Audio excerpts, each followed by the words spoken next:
Hello, hello, hello. Welcome to another installment of Hey HR. So today we're talking about parking.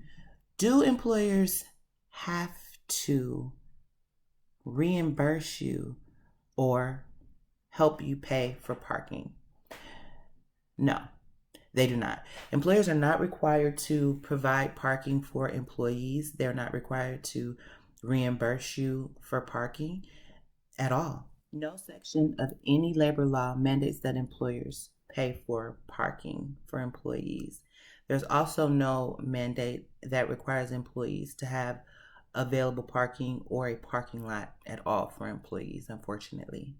Some employees want to know, well, what if I have a disability? Well, according to the ADA, American Disabilities Act, employers must provide reasonable accommodations so employees with disabilities can have access to benefits of employment, such as parking.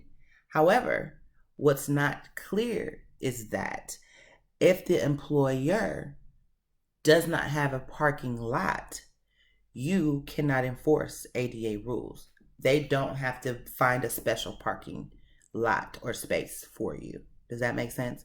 The only reason that an employer would be required to provide ADA parking is if they had an actual lot and they had other available spaces for people without disabilities.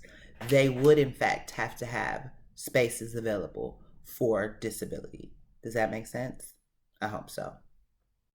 So, employers, if you are reimbursing your employees for parking, good job. Continue to do that. However, employers, just note you are not required to do so by law. There's no state or federal law that requires you to pay for parking or reimburse for parking. Now, will you keep talent? Does that make you an employer that people want to work for when they find out that you don't accommodate for parking and you don't have a parking lot and you force people to pay $6 to $10 a day for parking? Well, you don't force them, but that's usually what parking costs. That's an element.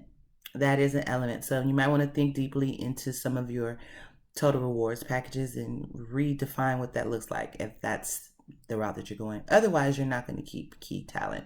It's going to get pricey, it's going to get expensive, and it's kind of unattractive when you're hiring for top of the line people. So take that into consideration when you're thinking of refusing to pay for parking in the future. That's all I have for you today. Have a wonderful day. Bye.